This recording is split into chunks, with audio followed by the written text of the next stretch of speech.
Again.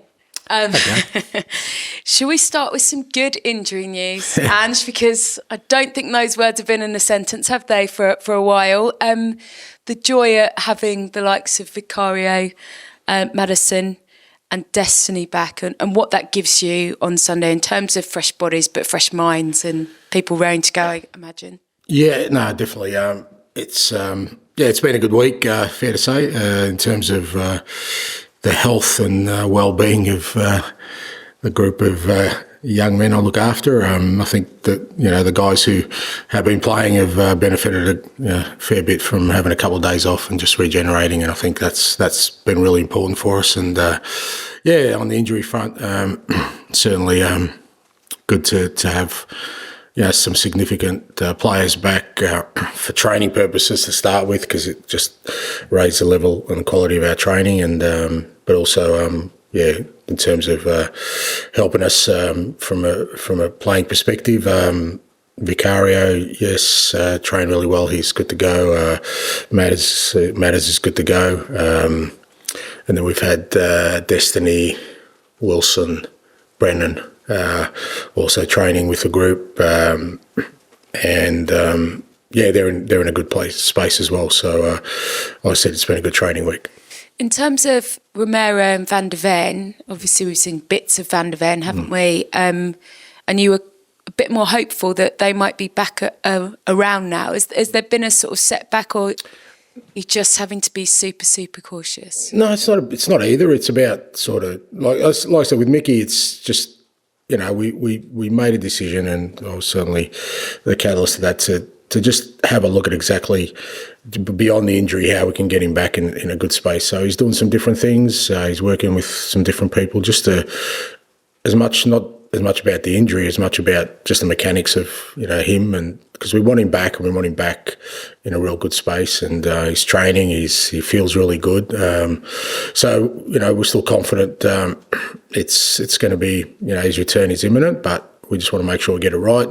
With Romero, it's just been a kind of healing issue. The injury hadn't healed up as quickly as we thought it would, which again, we could have pushed him, risked it, but we've kind of just waited and given it a bit more time. So we'll get some clear indication as to his healing, and depending on that, again, his return could be imminent as well.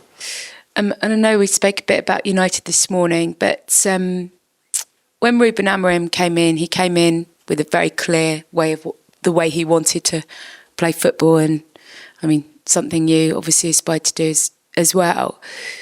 And how much respect do you have to give him, given the noise going on, given the problems that are clearly going on at that club, in terms of him keeping what he wants to do in that kind of, in that focus? Yeah, look, I've said before, I got respect for all managers because I know how tough it is. But I'm sure if you asked Ruben, that he would say, well, he's just doing what he was brought in to do. And there's no point.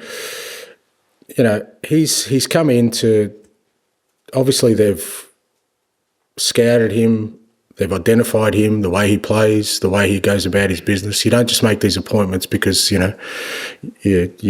like the look of someone. You do actually a lot of work, and you bring him in with a purpose. Now, if anyone believes that anything can change significantly in a short space of time, we're living in an alternate universe that's not based in reality, I'm sure if, who am I to sort of advise anybody, but, if Man United stuck with Ruben for the next 2 years, they'd see progress, absolutely, because that's how long it takes.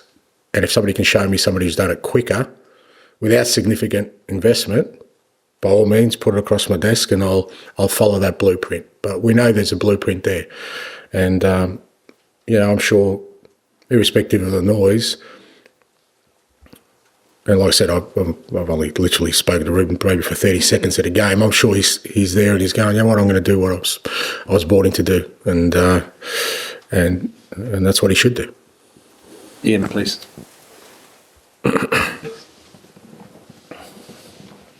Hi, Ange, how are you? I'm good.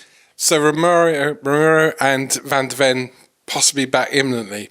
Can you be more specific? No, mate, because it's. I'm not a doctor, and also, as I keep saying, there's a barrier that you can't cross when you're talking about people, and whether that's injuries or medically. As I said, I'm not. Unless you want to call me a liar, what I'm saying is that both of them are training. There's evidence of that if you want that. Both of them are in a good place in terms of their recovery. Different reasons we've held both back. And once they're right, they'll be in.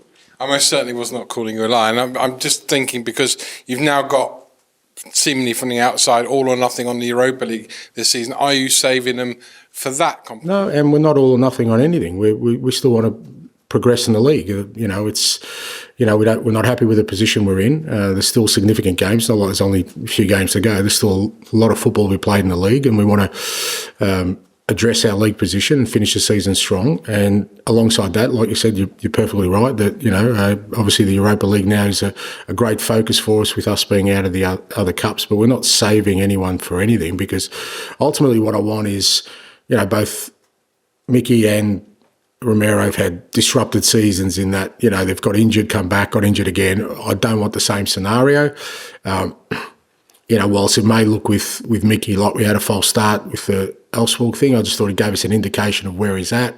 And we could have pushed on, absolutely. We could have pushed on with Romero, but my view is let's get him back and get him back right till the end of the season, so that we give them a chance as well to kind of make a contribution to hopefully a strong finish for us. And finally, undoubtedly, this has been probably one of your best weeks the whole season, because you've had a chance to... We haven't had a game. You haven't had a game, yeah. And we haven't lost. Yeah, it's been a decent week, yeah. Fair to say. I wasn't going to mention the losing, but That's all right. But in all seriousness, do you feel like your old self again? Because there have been times the last few weeks whereby... I've been grumpy. You've been a little bit grumpy, yeah. Fair enough too. Yeah, no, it's like I've had to do this 3 times a week, sometimes on 0 sleep. Cut me a little bit of slack. I mean, I can't be bubbly and cheery all the time.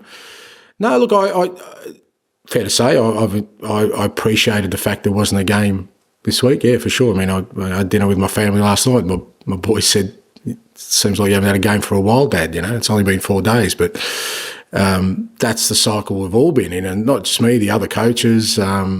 It's certainly, when you're going at it all the time, you do get into this cycle where it does become a bit of a grind, but you have to do it. There's no alternative. I can't not do things that I'm responsible for. So having the opportunity of, like I said, even this, not having to front up, 2 or 3 times and kind of answer the same kinds of questions allows you to sort of just take a breath, and hopefully I'm back to whatever I was before. But you do feel like a new man?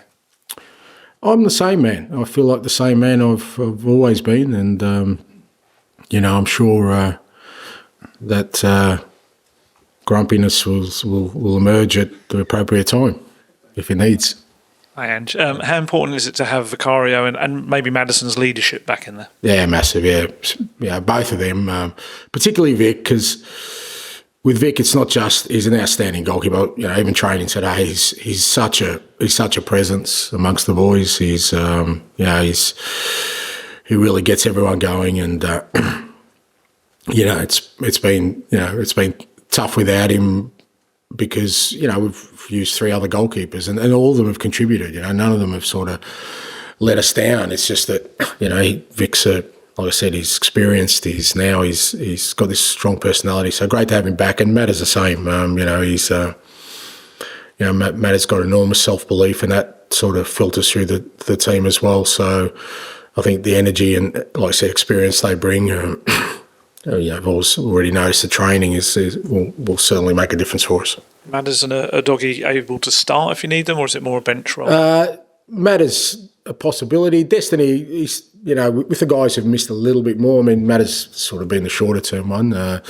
We'll see whether they start or on the bench. I mean, again, looking at our schedule, we've got another good week next week where no game, we can train, and then we've got a midweeker. And what I really want is to get to that space. We've got a midweeker where, the likes of Destiny, Wilson, Brennan, Timo at a stretch, or get some game time so that, you know, if we need to rotate for Ipswich into City, that these guys have played significant minutes. It's interesting earlier you were saying about working with Mickey on maybe the mechanics of his body. Yeah. Is that because of the previous hamstring injuries that are before Spurs as well? Is that kind of just... Yeah, it's just him understanding his body. And look, it's not my space, but, you know, you kind of look for the experts in those areas, and there's been various people are sort of looking at different ways because he's you know, he is an elite athlete, but he's also at the extremities of kind of speed and with all those kind of athletes, you know, there are different methodologies in how to get to the space where they can perform at that optimum level without putting their body at risk. And so,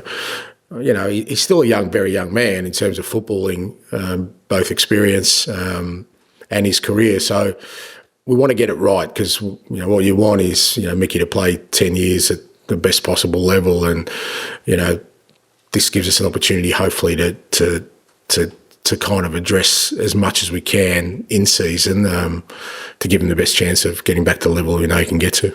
Just very quickly, just the last one. It's first chance to ask you about the Europa League squad changes you made.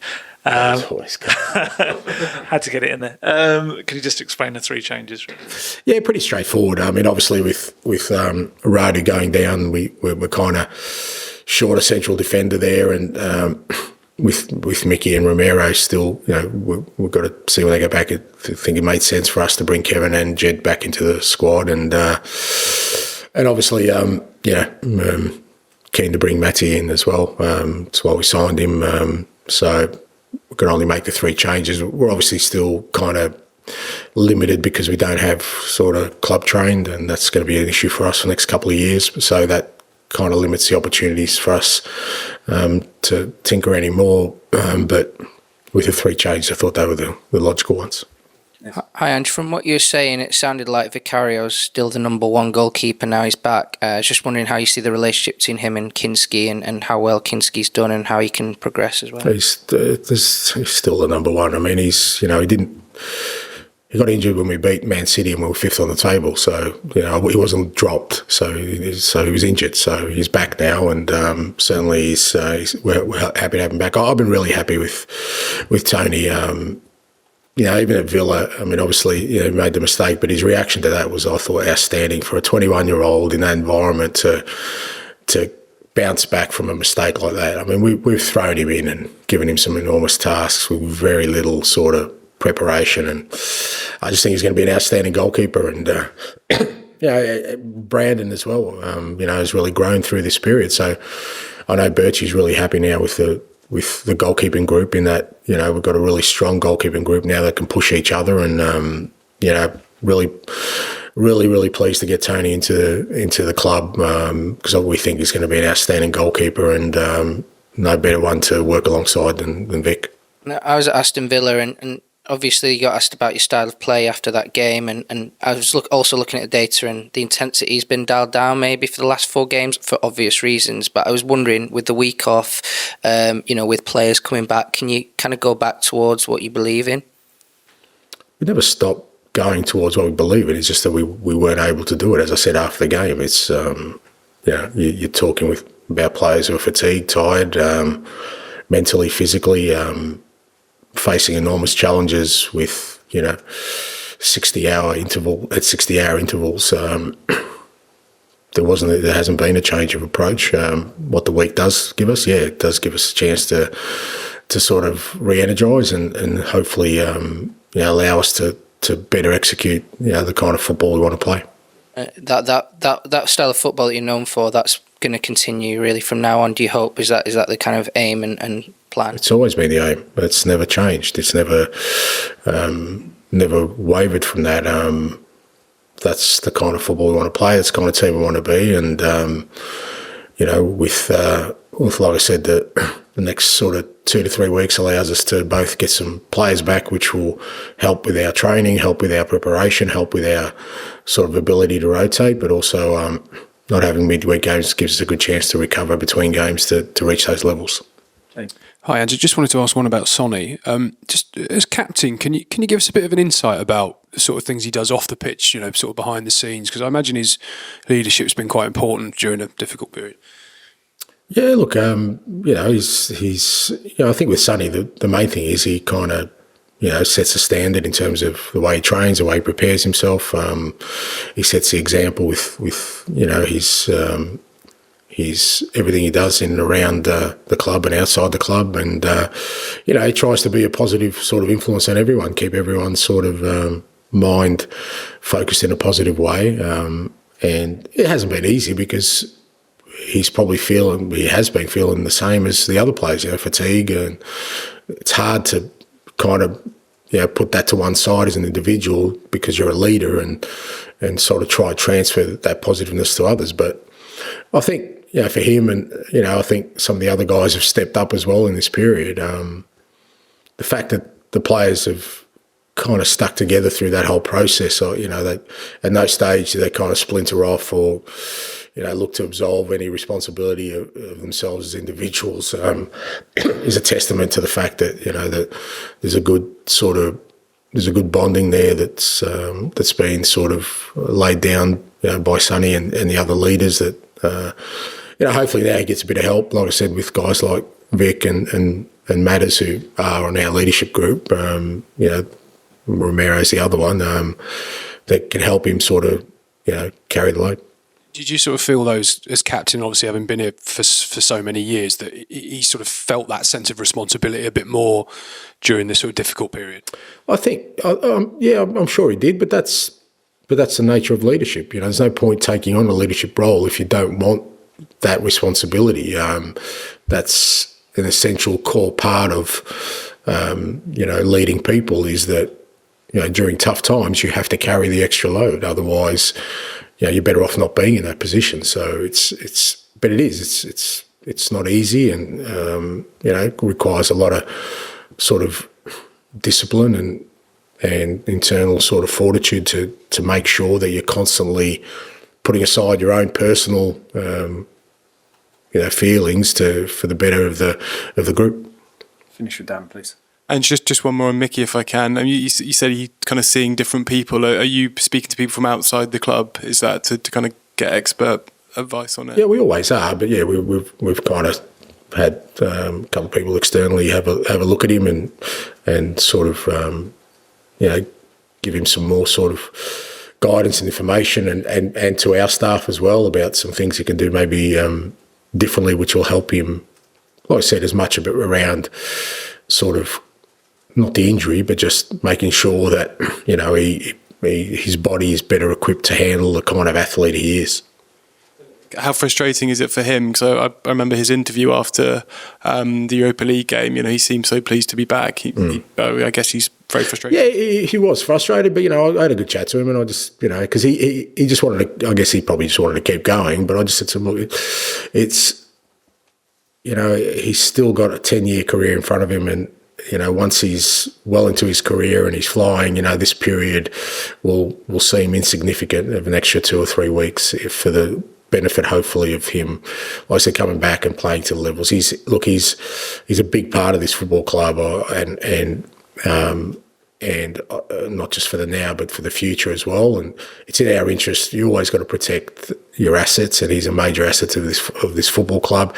And his career is much more important than 1 or 2 weeks of just doing some extra work. At any point, have you worried that either Mickey or Kuti might need surgery? No, never close to. No, neither of them ever been discussed. The injuries aren't. I'm not. Again, I don't know why people think I'm hiding stuff, and maybe I don't know. I don't explain myself clearly. The injuries were the injuries. Kuti had a quad strain and Mickey had a hamstring. It wasn't like when Wilson did his hamstring, he had surgery. There was no issue there, and he was out for 3 months. Mickey was never ever close, never discussed. It was never. But when you re-injure something, then there's invariably a more cautious approach.